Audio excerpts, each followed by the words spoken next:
Olá, saúdo cada um de vocês com a graça e a paz de nosso Senhor Jesus Cristo. Amém? Bom, irmãos, meu nome é Miriam Anita. Eu estou aqui para contar para os irmãos aquilo que eu entendi desse texto que chama-se Chamada 3D do Manancial. Quem escreveu esse texto foi a irmã Juliana Vigil. Eu só vou dizer aquilo que eu entendi, ok? Bom, então eu queria só confirmar, né, lembrar os irmãos que o Manancial é uma publicação de meditações diárias da União Feminina Missionária Batista do Brasil, ok? Então vamos orar? Senhor, nós te agradecemos porque podemos estar aqui, porque podemos ler a tua palavra, porque temos a liberdade de escolher melhorar. Tu possas nos abençoar nesse quesito e estar conosco nessa nossa reflexão. Perdoa os nossos pecados. É o que te pedimos em nome de Jesus. Amém. Bom, irmãos, então hoje nós vamos falar de Ezequiel. Então, como os irmãos sabem, né, Ezequiel foi um profeta muito importante. Eu não sei, assim, talvez saibam, mas é legal eu contar para aqueles que não sabem, que o Ezequiel, ele viveu na mesma época que o Daniel e que o Jeremias. Só que assim, eles estavam na mesma época, mas em lugares diferentes. Porque eles viveram lá no século 6. E quando o Ezequiel ele foi levado para o exílio em 597, 598 a.C., então ele ficou lá com os cativos da Babilônia. O Daniel estava lá na corte junto com o rei Nabucodonosor e Jeremias ficou lá em Judá. Então, assim, na verdade, eles viveram na mesma época, mas não tiveram contato um com o outro. Mas eu acho interessante. Então, eu queria dizer para os irmãos que o Ezequiel, ele era um levita. Então, ele estava sendo preparado para ser um sacerdote. E eu gosto sempre de lembrar que, assim, as pessoas falam, eu sou um levita. Eu sou um levita porque eu canto. Então, assim, os levitas, eles não existem mais. Né? Hoje em dia, somos todos sacerdotes de Jesus Cristo, somos sacerdotes de Deus. Mas os levitas, eles viveram naquela época, que fazia parte daquelas tribos. Outra coisa que eu acho importante lembrar é que levita não é só o que canta. Os levitas, eles eram porteiros, eles guardavam o templo, eles eram administradores, almoxarifes, eles recebiam os presentes e guardavam, tomavam conta. Eles eram professores, além de serem cantores e além de serem sacerdotes. Então, cada homem levita, ele era preparado numa determinada idade para algum tipo de serviço. E tudo indica que Ezequiel, ele estava sendo preparado para ser um sacerdote.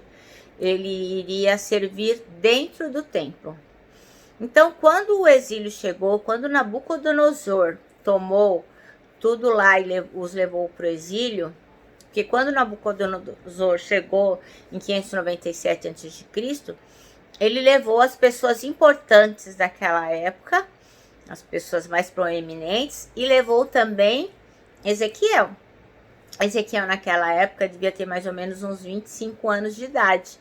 Então ele não servia ainda no templo, ele estava sendo preparado para isso. Então isso se deu, vocês podem ler lá em 2 Reis 24. 24, versículo 14, fala das pessoas que foram levadas para o exílio. Então, quando o Ezequiel foi para lá, que ele estava sendo preparado para ser um sacerdote, o seu plano foi frustrado. Por quê? Os sacerdotes começaram a exercer a sua função mais ou menos aos 30 anos. E ele tinha mais ou menos 25. Então, ele foi levado sem nunca ter sido realmente um sacerdote, segundo os estudos. Então, ele ficou à beira de um rio chamado Quibar e ficou lá dando conselhos, as pessoas iam consultá-los, e ele ficou 5 anos lá. Quando ele tinha 30 anos, o Senhor se revelou para ele nos capítulos 1, 2, 3 de Ezequiel, a gente pode ver, então, as visões, o chamado dele. Então, Ezequiel serviu dos 30 até os 43 anos, serviu 23 anos, mas não como sacerdote, ele foi profeta do Senhor. E ele tinha uma mensagem muito importante. Então, assim, tudo o que Ezequiel fez foi dizer ao povo de Deus que eles deviam estar firmes, eles não deveriam desanimar de jeito nenhum, porque Deus falava através de mensageiros, e ele era um desses mensageiros. Então, uma das mensagens que ele trazia do Senhor é que os hebreus eles deviam continuar firmes, fortes na sua fé. Eles deveriam permanecer fiéis. Eles deveriam confiar na restauração, porque o Senhor havia dito que um tempo ia passar, 70 anos iriam se passar, mas a restauração iria chegar, e eles deveriam confiar nisso. Eles deveriam também se lembrar que Deus era soberano sobre todas as circunstâncias.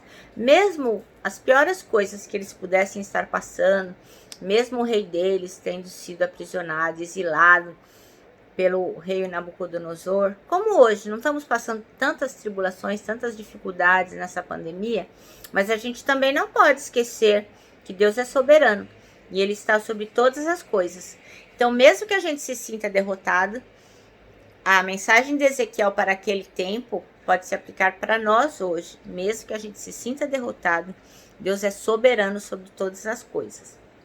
Outra coisa que Ezequiel queria que o povo de Deus soubesse é que a palavra de Deus é infalível. A palavra de Deus nunca falha. Nunca vai falhar. Nós temos que confiar nisso e viver tendo certeza disso na nossa existência. Outra coisa que Ezequiel queria que o povo soubesse é que o Senhor, ele deve e pode ser adorado em qualquer lugar. Então não era só lá em Jerusalém que Deus deveria ser adorado. Não era só lá no templo. Em qualquer lugar, como hoje. Hoje nós não podemos ir ao nosso templo, não é? Mas nós podemos adorar o Senhor na nossa casa, sentada na nossa cama, olhando uma janela, ouvindo uma mensagem na internet. Nós podemos adorar o Senhor em todo tempo, em qualquer situação. Então, independe de onde estejamos, nós temos e devemos que adorar o Senhor. E outra coisa que era muito importante que o povo soubesse é que o reino de Deus, ele viria e ele iria se estabelecer. Então, assim, Ezequiel teve um chamado muito importante. Então, é por isso que essa irmã Juliana Vigil, ela escreveu esse texto, chamada 3D. Ela vai se referir a uma chamada como se fosse para cima, para o lado e para baixo, nas 3 direções. E nós vamos discutir um pouco isso dentro do texto dela. Mas para isso, ela pede que a gente leia Ezequiel, capítulo 2, versículos 1 a 10.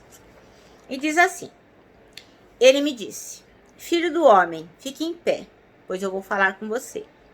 Enquanto ele falava, o Espírito entrou em mim e me pôs em pé e ouvi aquele que me falava. Ele disse: Filho do homem, vou enviá-lo aos israelitas, nação rebelde, que se revoltou contra mim. Até hoje, ele e os seus antepassados têm se revoltado contra mim. O povo a quem eu vou enviá-lo é obstinado e rebelde. Diga-lhe, assim diz o soberano Senhor, e quer aquela nação rebelde ouça, quer deixe de ouvir, saberá que um profeta esteve no meio dele. E você, filho do homem, não tenha medo dessa gente nem das suas palavras. Não tenha medo, ainda que o cerquem espinheiros e você viva entre escorpiões. Não tenha medo dos que disserem, nem fique apavorado ao vê-los.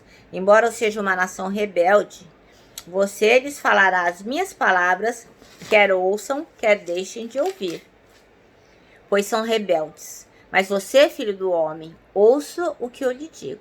Não seja rebelde como aquela nação. Abra a tua boca e coma o que vou lhe dar. Então olhei e vi a mão de alguém estendida para mim. Nela estava o rolo de um livro. que ele desenrolou diante de mim. E ambos os lados do rolo estavam escritas palavras de lamento, pranto e ais.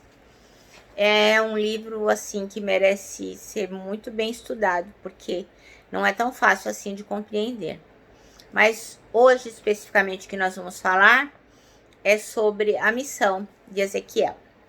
O versículo que a irmã Juliana Vigil escolheu foi o 1, que diz assim: ele me disse, filho do homem, fique em pé, pois eu vou falar com você. Bom, então o texto começa que Ezequiel, que era um sacerdote israelita do Reino do Sul, vocês devem se lembrar, que era Judá, né, cuja capital era Jerusalém. Lembra lá quando Salomão morreu, Roboão ficou no lugar dele, o Roboão não foi um cara legal, e aí o povo se rebelou. Aí, então uma parte ficou com Roboão, que foi Judá, que era de Jerusalém, e a outra parte ficou com Jeroboão, que era o pessoal de Israel, cuja capital era Siquém. Então Jeroboão ficou com o reino do norte e Roboão ficou com o reino do sul. Então Ezequiel, ele era sacerdote israelita do reino do sul, e ele foi levado cativo junto com o seu povo em torno de 598 a.C. Então ele foi de Jerusalém para a Babilônia. Então ele tinha tudo, todas as qualidades para exercer o ofício dele de sacerdote. Então o papel dele seria o de interceder junto a Deus em favor dos homens. O que hoje a gente não precisa de nenhum mediador, não é preciso que ninguém leve as nossas demandas para Jesus.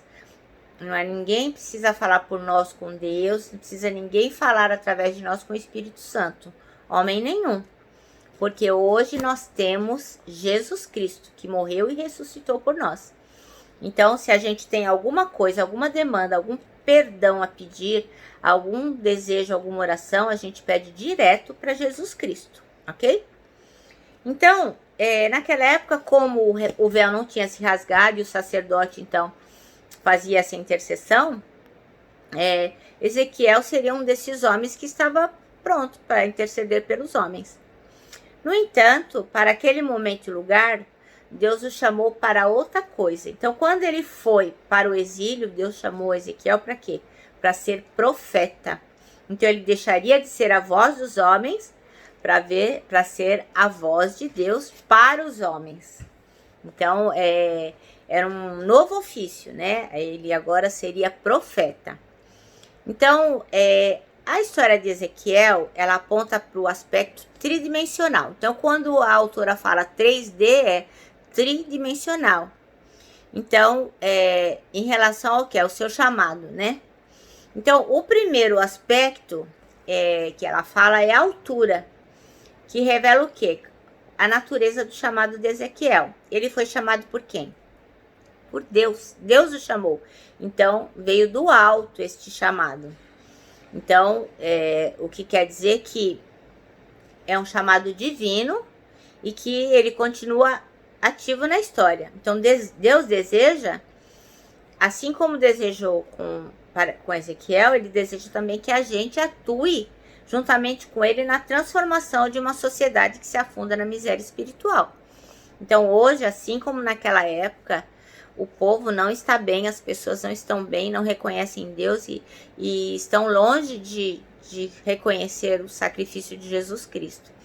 Então, naquela época, Ezequiel foi chamado a conversar com os homens, foi chamado por Deus. E nós temos também esse chamado. Nós temos que falar do amor do Pai para as pessoas. O segundo chamado, nessa escala do tridimensional que a autora do texto fala, é sobre o caráter desse chamado. Então, é um chamado desafiador. Esse aqui estava de boa lá na beira do rio Quedar, estava lá dando os conselhos dele, orientando, estava tranquilinho. Mas ele foi desafiado a atender o chamado de Deus. Por quê? Porque esse chamado foi feito por Deus, veio do alto, e só pode ser atendido através dos atributos que Deus pode nos dar para cumpri-lo. Então, Ezequiel seria o meio pelo qual Deus manifestaria o seu poder. E ele continua estendendo seu amor a toda a humanidade. Então, que nós também possamos ser esse tipo de espelho, né? Onde as pessoas possam ver manifestos em nós o poder de Deus. Bom, o terceiro, que é a profundidade, no caso, nesses quesitos tridimensionais, revela o quê? A grandeza do chamado. Então, quando ela fala sobre a profundidade, é quão profundo é, quão importante que é. Então, assim, não existe um chamado mais importante que esse, que no caso exigiria do profeta um padrão acima do que estava habituado a viver. Por quê? Para que Deus fosse reconhecido nas coisas que ele fazia e falava. Então, as pessoas iriam reconhecer Deus através de Ezequiel. E é isso que nós temos que ter também, profundidade. Não podemos viver levianamente. Nós temos que entender que fomos chamados do alto para vivermos com requisitos divinos que só Jesus Cristo pode nos dar. De que forma? Profundamente, buscando o outro, levando a palavra, levando o amor. Então, assim, os mesmos aspectos que existiam lá na época de Ezequiel continuam a vigorar hoje. Deus continua ativo na história. Deus é o mesmo ontem, hoje e sempre será. Então, ele vai estar sempre acima das qualificações, dos limites humanos e vai usar pessoas como eu e como você para agir de forma extraordinária.